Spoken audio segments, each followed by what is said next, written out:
Hello बच्चों। आज मैं आप लोगों को क्लास 10th की डीओई की तरफ से जो आपको वर्कशीट मिलती है ना, तो जो 8 अगस्त की आपको असेसमेंट वर्कशीट मिली थी चैप्टर नंबर 3 की। आपको पता है कि हर वीक एक चैप्टर की वर्कशीट मिलती है, असेसमेंट वर्कशीट। चैप्टर 1 और चैप्टर 2 के चैनल पे अपलोड है, आप वहाँ से कर सकते हैं। आज हम चैप्टर नंबर 3 की करने वाले हैं।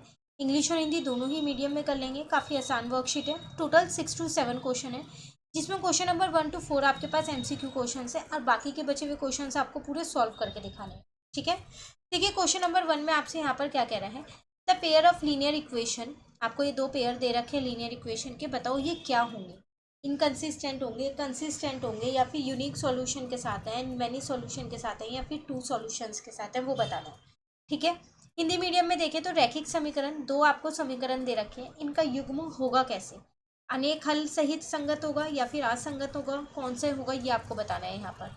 तो आपको पता है कि इसमें हमने एक कंडीशन हमारे पास होती है, A1/A2 इजिकल टू B1/B2 और C1/C2, वो चेक किया जाता है ना, वो चेक। तो चलो वो चेक करते हैं यहाँ पर। तो अगर हम अपना A1/A2 यहाँ पर देखें तो वो मेरे पास है 1/2, और अगर हम अपना B1/B2 में यहाँ पर देखें तो वो है मेरे पास 2/-4, जिसको मैं -1/2 कह सकती हूँ। C1/C2 में अगर यहाँ पर देखूँ तो वो -5/6 है। देख के आपको पता चल रहा है यहाँ पर कि जो A1/A2 है वो B1/B2 के इक्वल तो है ही नहीं। और जब ये इक्वल नहीं होते तो हमारे पास क्या होता है, यूनिक सॉल्यूशन होता है। तो इसका मतलब यहाँ होगा सी, कंसिस्टेंट होगा, उसका सिर्फ एक ही सॉल्यूशन होगा और संगत होगा। क्लियर है। चलिए क्वेश्चन नंबर 2 में आपसे क्या कह रहा है यहाँ पर, एक्स तथा वाई का के लिए हल कीजिए। आपको यहाँ पर एक्स और वाई का क्या करना है, मान निकालना है, मतलब एक्स और वाई के लिए सॉल्व करना है। आसान है। यहाँ पर है x plus y equal to 6 है, और यहाँ पर है आपके पास 2x minus 3y is equal to 2 है। अब देखो यहाँ पर किसी के भी कॉफिशेंट जो गुणांक है वो एक जैसे नहीं है, ना एक्स के ना वाई के। चेंज कर दो। इसको मैंने लिख दिया 2x, 2 से मल्टीप्लाई कर दिया ऊपर वाली पूरी समीकरण में, तो ये हो गया 2y, और यहाँ पर आ गया 12। ये वाली मैंने ऐसे ही रहने दी, 2x माइनस का 3y इजिकल टू 2 ही रहने दी। चेंज किया, माइनस हो गया, ये प्लस हो जाएगा, ये माइनस हो जाएगा। तो 3 + 2 आपके पास कितना आ जाएगा यहाँ पर, अगर आप इसको सॉल्व करोगे, दोनों को प्लस करना पड़ेगा। हम यहाँ पर 5y आ जाएगा, ये दोनों प्लस का था तो ये माइनस का आ गया, तो यहाँ आ जाएगा 10। तो y कितना आ जाएगा आपके पास, 2 आ जाएगा। इसको अगर मैं इसके अंदर रख दूँ x plus y equal to 6 में, यहाँ पर y की वैल्यू या y का मान रख दूँ, तो मेरे पास x कितना आ जाएगा, 4 आ जाएगा। तो x 4 और y 2 है, ये आपका आंसर आ गया। क्लियर हो गया। चलिए नेक्स्ट क्वेश्चन नंबर 3 पे आते हैं। इसमें आपसे क्या कह रहे हैं यहाँ पर, यदि x2 और y1 रैखिक युग्म x minus y equal to 1 and x plus के वाई इजिकल टू 5 के अद्वितीय हल हैं, तो k का मान बताइए। कह रहे if the pair of linear equation, दो इक्वेशंस दे रखे हैं, have unique solution for x equal to 2 and y equal to 1, then the value of k is. आपसे कह रहे हैं यहाँ पर इस k का मान बताओ अगर इनके यूनिक सॉल्यूशन है, मतलब सिर्फ एक ही हल है, तो कैसे बताओगे आप यहाँ पर इसका। तो अभी हम कंडीशन करके आए थे, उसमें A1/A2 जो है वो B1/B2 के इक्वल नहीं होता, यही करके आए थे हम। लेकिन यहाँ पर मुझे x और y का मान भी दे रखा है, x2 और y1 है, तो अगर मैं वो कंडीशन यहाँ पर लगाऊंगी एक बार, देखते हैं चलो। तो इसको एक बार हटा लो यहाँ से।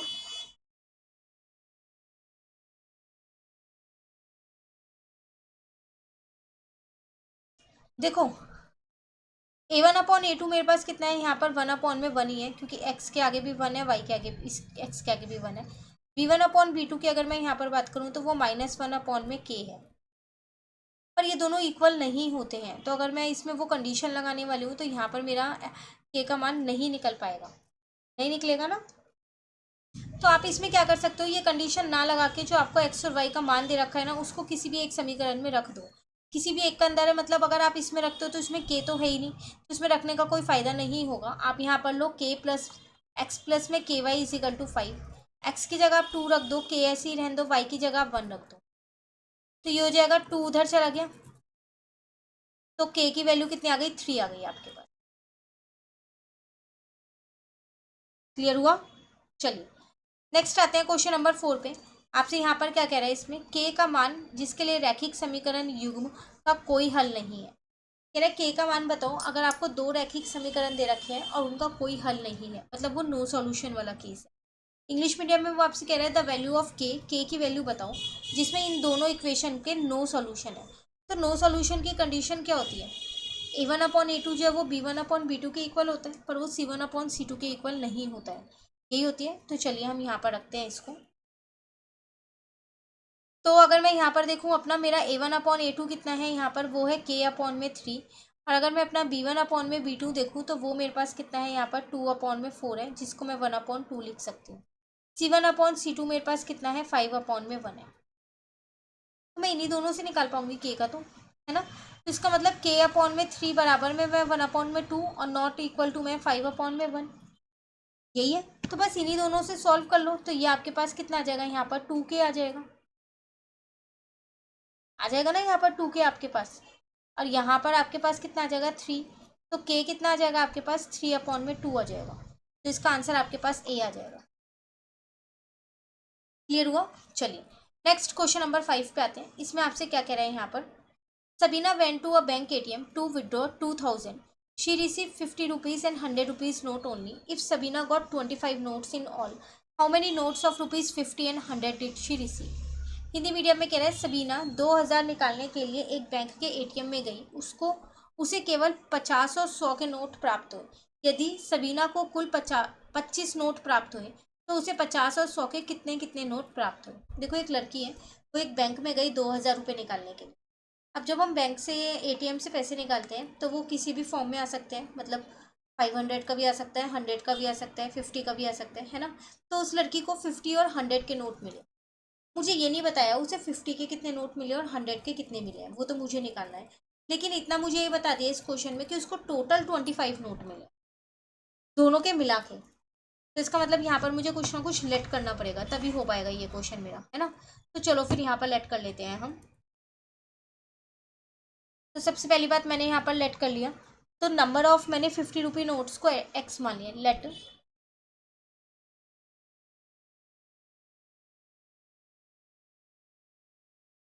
ठीक है। हिंदी मीडियम में भी साथ के साथ लिख देती हूँ कि माना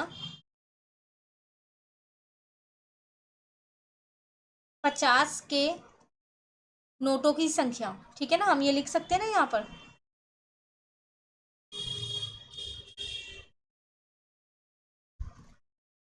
उसी तरीके से मैंने नंबर ऑफ 100 रुपी वाले नोट्स को क्या मान लिया, वो वाई मान लिया है। ये मैंने लेट कर रखा है यहाँ पर, ठीक है।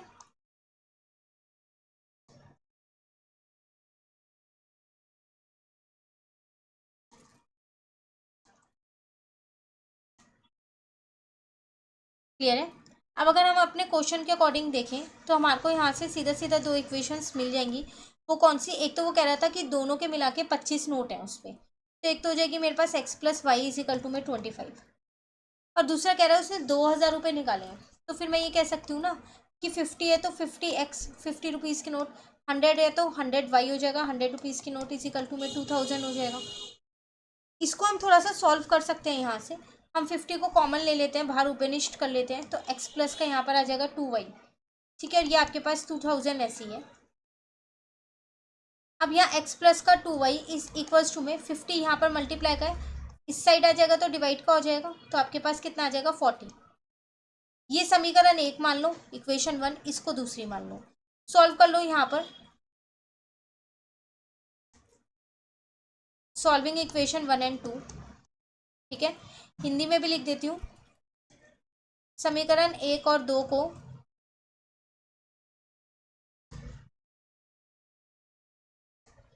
हल करने पर तो ये आ जाएगा x प्लस का y = में 25, और यहाँ पर आ जाएगा x प्लस का 2y = में 40। माइनस माइनस माइनस ये कट गया, यहाँ माइनस का y बचा, यहाँ माइनस का 15 बचा, ये कट हो गया। तो y आपके पास कितना आ जाएगा, यहाँ से सीधा सीधा निकल गया है 15। y आपने किसको माना था, 100 रुपीज़ वाले नोट को, तो इसके पास 15 नोट है 100 रुपीज़ के, इससे हमारे को ये पता चल गया यहाँ पर, ठीक है। तो y आ गया 15। अब मैं यहाँ से x निकाल सकती हूँ, तो मेरे पास था x प्लस वाई = में 25 था, तो x प्लस 15 = में 25 हो जाएगा, तो x कितना आ जाएगा 10 आ जाएगा। तो 50 रुपये के कितने नोट हैं उसके पास, वो हैं, अब आप ये पूरी लाइन दोबारा लिख देना, वो है 10। और 100 रुपये के कितने नोट हैं उसके पास, वो है 15। ये आपका आंसर, बस एज इट इज़ यही लाइन लिख देना और इनके आगे इनकी वैल्यूज़ लिख देना, ठीक है। चलिए नेक्स्ट क्वेश्चन नंबर 6 में आपसे क्या कह रहा है, 5 year ago Amit was 3 times as old as Baljeet. कह रहा 5 साल पहले अमित जो है वो 3 गुना था बलजीत की उम्र के। 10 ईयर हैंस 10 साल बाद Amit shall be twice as old as Baljeet.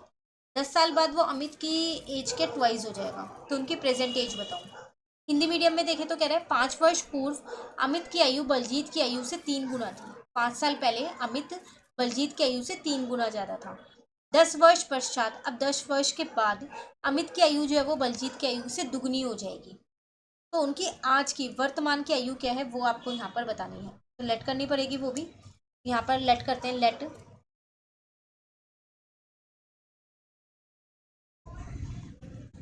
Present age of Amit, वो मैंने एक्स ईयर मान लिया, ठीक है। और प्रेजेंट एज ऑफ बलजीत, वो मैंने वाई ईयर्स मान लिया। हिंदी मीडियम में भी लिख देती हूँ मैं यहाँ पर। तो माना वर्तमान आयु निकालनी है ना, किसकी थी, अमित की।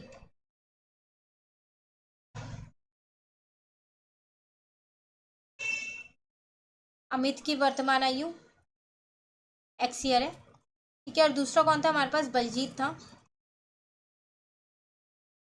बलजीत की वर्तमान आयु कैसे निकालेंगे, वो है वाई ईयर्स, ठीक है। अब क्वेश्चन के अकॉर्डिंग हमारे को यहाँ पर 2 इक्वेशंस बनानी है, वो दोनों ही बन रही है हमारी आसानी से। पहले 5 ईयर एगो वाली बनाते हैं और फिर 10 ईयर हेंस वाली बनाते हैं, ठीक है। तो 5 ईयर एगो में तो 5 साल पीछे चले जाओ, अमित जो है वो बलजीत से 3 गुना था ना, तो यहाँ पर आ जाएगा y-5, ठीक है। और दूसरी अगर हम 10 साल के बाद वाली देखें, जो 10 साल के बाद है वो उसका 2 गुना हो जाएगा, तो 10 साल आगे जाना है तो प्लस करेंगे यहाँ पर। तो ये पहली इक्वेशन हो गई, इसको पहले सॉल्व कर लेते हैं थोड़ा सा। तो ये हो जाएगा 3y-15, ठीक है। उसके बाद यहाँ पर ये 5 उधर चला गया और 3y को मैं इधर लेके आ गई हूँ, तो ये आ गया -15 +5, ठीक है। ये फर्स्ट बन गई। सेकेंड वाली में 10 ईयर एगो वाली में जाते हैं, चलो अब हम। तो वो था मेरे पास x+10 और वो उसका ट्वाइस हो जाएगा, तो y+10 हो गया।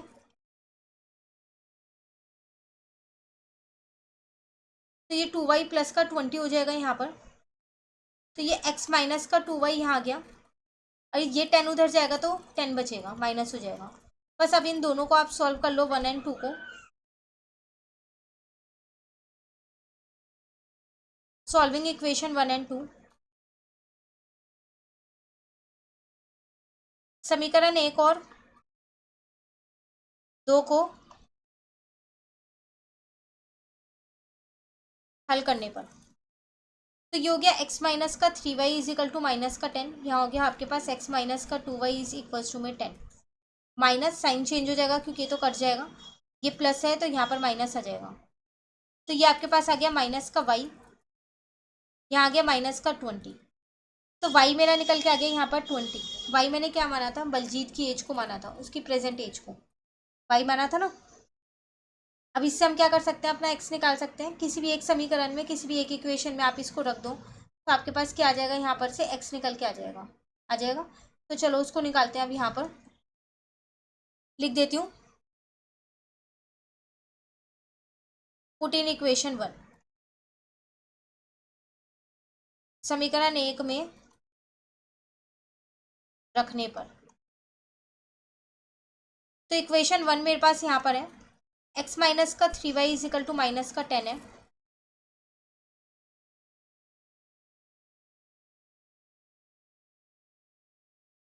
ये 60 उधर जाएगा तो प्लस का हो जाएगा, x आ गया 50। बस अब आप यहाँ लिख सकते हो, प्रेजेंट एज ऑफ अमित जो है वो 50 ईयर्स है और प्रेजेंट एज ऑफ बलजीत जो है वो कितनी है, 20 ईयर्स। सेम ऐसे हिंदी मीडियम वाले बच्चे लिख देंगे, अमित की वर्तमान आयु 50 वर्ष है और बलजीत की वर्तमान आयु कितनी है, 20 वर्ष है।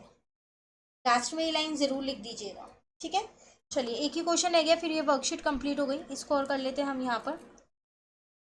क्वेश्चन 7 आपके पास यहाँ पर है, A shopkeeper gives book on rent for reading. She takes a fixed charge for the first 2 days and an additional charge for each day thereafter. Litika paid ₹22 for the book kept for 6 days, while Anand paid ₹16 for the book kept for 4 days. Find the fixed charge and the charge for each extra day.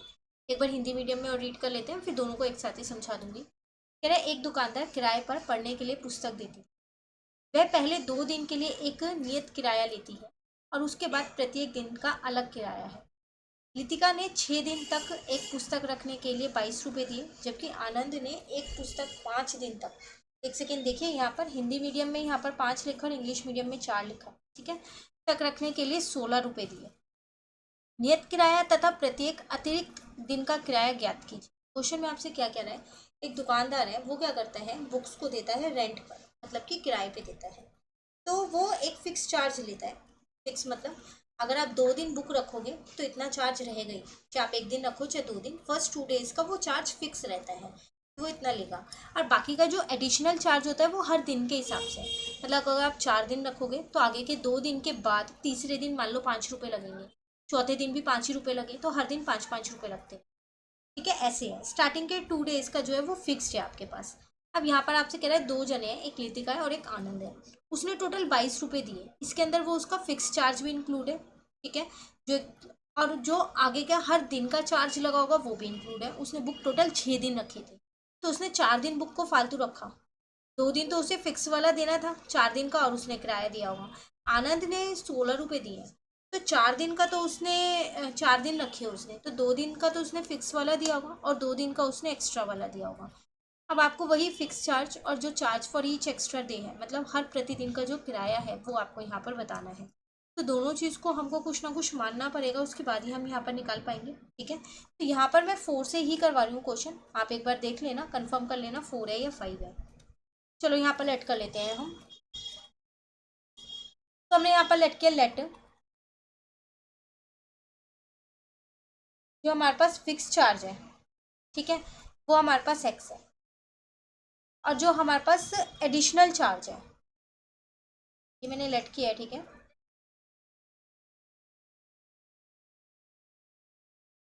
वो Y है। तो इसको मैं ये कह सकती हूँ, ये फिक्स है तो इसका मतलब ये नियत किराया है, और ये एडिशनल है, अतिरिक्त किराया। क्लियर। अब क्वेश्चन के अकॉर्डिंग देखें तो हमारे पास 2 इन्फॉर्मेशन यहाँ से बन रही है, क्योंकि 2 जने हैं तो दोनों की बन जाएगी। तो उसने 4 दिन अपने पास बुक फालतू रखी थी लितिका ने, तो 2 दिन का किराया तो उसने एक्स दिया होगा और 4 दिन का 4y दिया होगा, टोटल मिला के ₹22 दिए होंगे। आनंद ने 2 दिन का किराया तो एक्स दिया होगा और 2 दिन का फालतू दिया होगा, क्योंकि उसने बुक को 4 दिन रखा था, टोटल मिला के 16 होगा। ये पहली समीकरण हो गई, ये दूसरी हो गई। दोनों को क्या करो आप यहाँ पर सॉल्व कर दो, तो यहाँ पर लिख दो सॉल्विंग इक्वेशन 1 और 2, समीकरण 1 और 2 को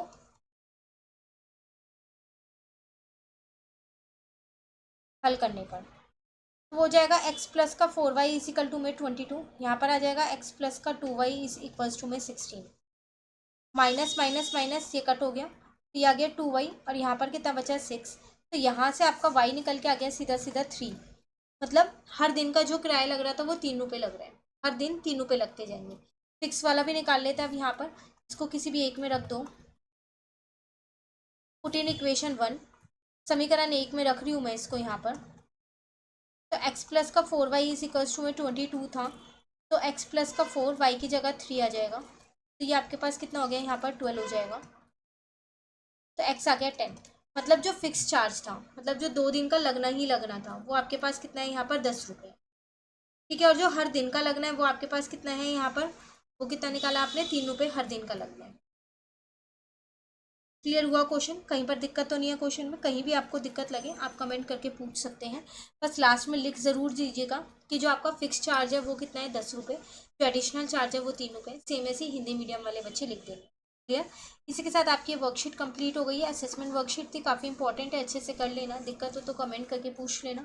वीडियो अच्छी लगे लाइक ज़रूर कीजिएगा, फ्रेंड्स के साथ भी इसको शेयर कीजिएगा। Thank you.